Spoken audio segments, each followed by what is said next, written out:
Olá, pessoal. Somos discentes do curso de fisioterapia. Iremos abordar o tema distúrbios metabólicos, destacando a doença síndrome de Hunter, ou também conhecida como mucopolissacaridose tipo 2. O presente trabalho tem como componentes Aline, Anaila, Emily, Jandreane, Matheus e Sayonara. Esse trabalho está sob a orientação do professor Dr. Humberto Crisafulli. O que é a síndrome de Hunter? Doença metabólica hereditária. A síndrome de Hunter, ou também conhecida como mucopolissacaridose tipo 2, ela é uma doença genética hereditária rara, que acomete principalmente pessoas do sexo masculino. Esses portadores nascem com a falta de uma enzima chamada hidronato 2 sulfatase. A ausência dessa enzima, ela interfere na capacidade do organismo em quebrar substâncias conhecidas como mucopolissacarídeos ou como glicoaminoglicanos. Essa síndrome é uma das várias doenças lisossômicas que podem ser classificadas em graves e atenuadas, podendo ser agressivas e limitadoras para a qualidade e tempo dos portadores. Agora iremos falar um pouco sobre mucopolissacaridose. O que é mucopolissacaridose? Nada mais é do que um grupo de doenças genéticas raras e progressivas, causadas por deficiências de enzimas específicas que são responsáveis por quebrar glicoaminoglicanos. Glicoaminoglicanos são componentes importantes na matriz extracelular. A falta dessa enzima no organismo provoca vários transtornos para o ser humano. No decorrer do slide, iremos falar quais os transtornos que ela provoca. Vamos falar também um pouco sobre a enzima hidronato 2 sulfatase. A enzima hidronato 2 sulfatase é uma enzima lisossômica que desempenha um papel crucial no metabolismo dos glicoaminoglicanos. Em condições normais, a hidronato 2 sulfatase ajuda a manter o equilíbrio adequado dos glicoaminoglicanos no corpo, permitindo assim que as células desempenhem suas funções de forma correta. Porém, a deficiência ou mutações genéticas que afetam a atividade dessa enzima podem levar a distúrbios metabólicos, como por exemplo a síndrome de Hunter. A síndrome de Hunter, como já dito, ela é uma doença rara genética que afeta principalmente os homens e está relacionada a um defeito no metabolismo de mucopolissacarídeos. Alguns dos sintomas dessa doença são a deformidade óssea, que no caso o indivíduo que tem a síndrome ele vai desenvolver espinhas bíficas, aumento de tamanho de cabeça, mãos e pés largos e entre outras deformidades ósseas. Ele também vai ter o comprometimento cognitivo, muitos dos pacientes com MPS 2 apresentam. Ele pode variar de leve a grave, tem uma dificuldade de aprendizagem, o atraso no desenvolvimento intelectual e problemas de memória são bastante comuns. Também vai desenvolver problemas cardíacos.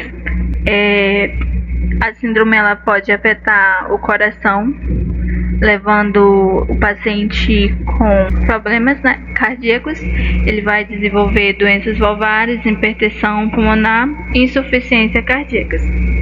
Ele também vai desenvolver a hematohepalasmomegalia, que é o aumento do fígado e baço. É uma das características comuns da MPS 2 e pode causar desconforto abdominal e complicações associadas. Vai ter algumas pessoas com síndrome de Hunter, ela pode desenvolver alterações faciais, ela pode apresentar características distintivas como nariz largos e achatados, lábios grossos e língua proeminente. E também vai desenvolver o distúrbio respiratório, que ele vai ter problemas como apneia do sono, infecções frequentes do trato respiratório e dificuldade respiratória. Estas são apenas algumas dos sintomas observados na síndrome de Hunter.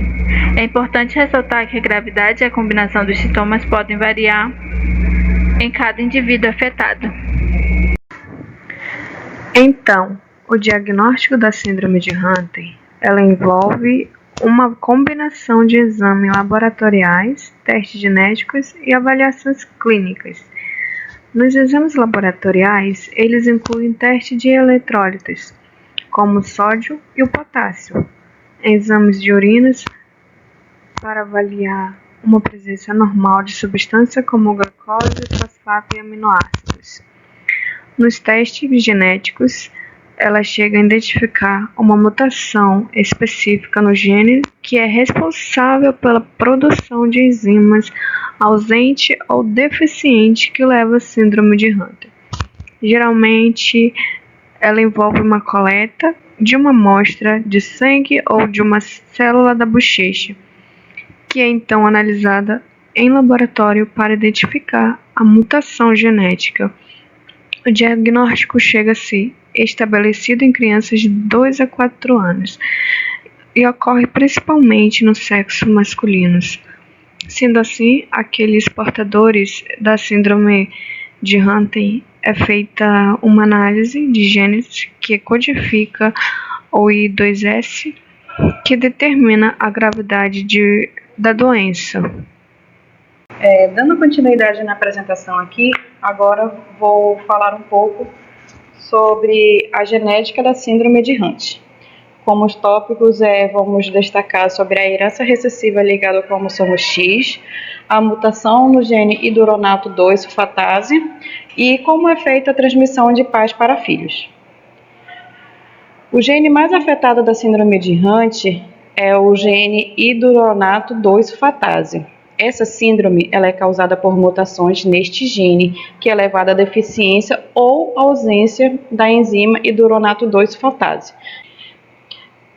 A condição recessiva ligada ao cromossomo X significa que a doença ela é causada por uma mutação em um gene localizado no cromossomo X. Essa herança ela significa que o indivíduo ele precisa herdar 2 cópias do gene, né? Então ele herda um do pai e herda um da mãe. E no caso, como a mãe ela pode ser a portadora da doença, né? Então, se acontecer de um dos cromossomos dela ser doado ser o gene defeituoso, né? A pessoa pode ser ou portadora, se for mulher, ou pode ser, no caso, obter a doença mesmo, né? Vamos enfatizar que o homem ele tem apenas um cromossomo X, enquanto as mulheres têm 2 cromossomos X. E como a síndrome ela é causada por uma mutação recessiva no gene localizado no cromossomo X, os homens eles são mais suscetíveis a manifestar essa doença, pelo fato de que se o X doado for o X defeituoso, ele não tem o outro X para compensar a ausência e deficiência da enzima associada à síndrome.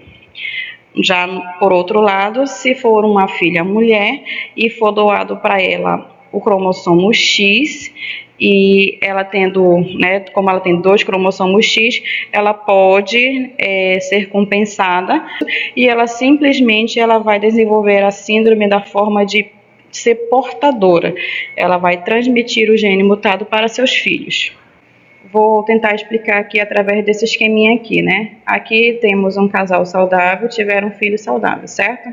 Aqui temos o homem saudável e aqui temos a mãe portadora da doença, que teve uma outra filha, teve uma filha mulher do sexo feminino, também que acabou recebendo dela o cromossomo X defeituoso, então automaticamente ela também tem o cromossomo X defeituoso. Essa mãezinha aqui, esse casal, o homem saudável e temos a mulher portadora da doença. Nessa primeira filha que ela teve aqui, ela teve uma filha saudável. Por que ela teve uma filha saudável? Porque o cromossomo X doado dela não foi o cromossomo defeituoso, por isso ela teve uma filha saudável. Sabemos que a mulher é portadora de 2 cromossomos X, então o cromossomo X doado não foi o defeituoso. No segundo filho dela, já foi um filho do sexo masculino. Como o homem ele tem o cromossomo X e Y, acabou que o cromossomo que ela doou foi o X defeituoso, então a fez assim com que o filho dela nascesse com a síndrome de Hunter. A terceira filha dela, também menina, acabou recebendo o cromossomo X defeituoso da mãe, que mais lá para frente, quando tiver um filho ou uma filha, ela pode também estar doando o cromossomo defeituoso, fazendo assim com que seja passado esse gene da doença do síndrome de Hunter. Bom, vou falar um pouco sobre a bioquímica da síndrome de Hunter. Como dito anteriormente, a síndrome de Hunter é ocasionada pela insuficiência da enzima hidronato 2-sulfatase, AIDS, que é uma enzima que está localizada no interior de um compartimento celular designado lisossomo. A AIDS é uma glicosidase que pertence à família das sulfatases. Ela contém sítios ativos específicos que interagem com o substrato, permitindo a sua catálise e a quebra dos resíduos de sulfato.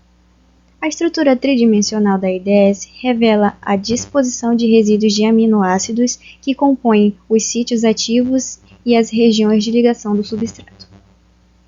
O trabalho dessa enzima é proceder com a quebra dos mucopolissacarídeos, também conhecidos como glicosaminoglicanos ou GAGs.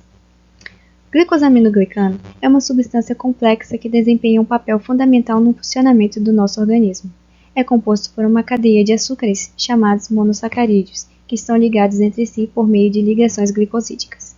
Essa cadeia pode ser bastante longa e ramificada, conferindo ao glicosaminoglicano uma estrutura complexa e altamente especializada. Aqui vemos a estrutura química de um disacarídeo que se repete ao longo das GAGs. Mas como ocorre a quebra dos glicosaminoglicanos? Bom, a hidronato 2-sulfatase atua na quebra, catalisando a remoção de grupos sulfato das moléculas de glicosaminoglicanos. A remoção dos grupos sulfato é um passo crucial na degradação e reciclagem adequada dos glicosaminoglicanos, contribuindo para a manutenção da saúde dos tecidos e órgãos do corpo. Existem vários tipos de glicosaminoglicanos, cada um localizado em determinados locais do organismo. Na síndrome de Hunter, o problema está na quebra de dois glicosaminoglicanos, o dermatansulfato, presente na pele, vasos sanguíneos, coração e válvulas cardíacas, e o heparansulfato, presente nos pulmões, artérias e superfícies celulares. A primeira etapa da quebra do dermatansulfato e do heparansulfato é que a enzima lisossômica hidronato 2-sulfatase. O fato dessa enzima estar parcial ou completamente inativa nas pessoas acometidas pela síndrome de Hunter acaba por provocar um acúmulo de glicosaminoglicanos nas células de todo o corpo, em particular nos tecidos que contêm dermatansulfato e heparansulfato, comprometendo assim o funcionamento de vários sistemas e órgãos. Muito bem, então, eu vou dar continuidade à apresentação do trabalho, agora na parte dos tratamentos. Eu selecionei aqui 3 dos diferentes tipos de tratamentos e a gente vai falar sobre eles agora. A primeira vai ser a terapia de reposição enzimática. A reposição enzimática é uma forma de terapia que envolve a administração da enzima deficiente ou ausente diretamente na corrente sanguínea do paciente. No caso da síndrome de Hunter, a reposição enzimática com indussulfase é utilizada para substituir a enzima hidronato 2-fosfatase.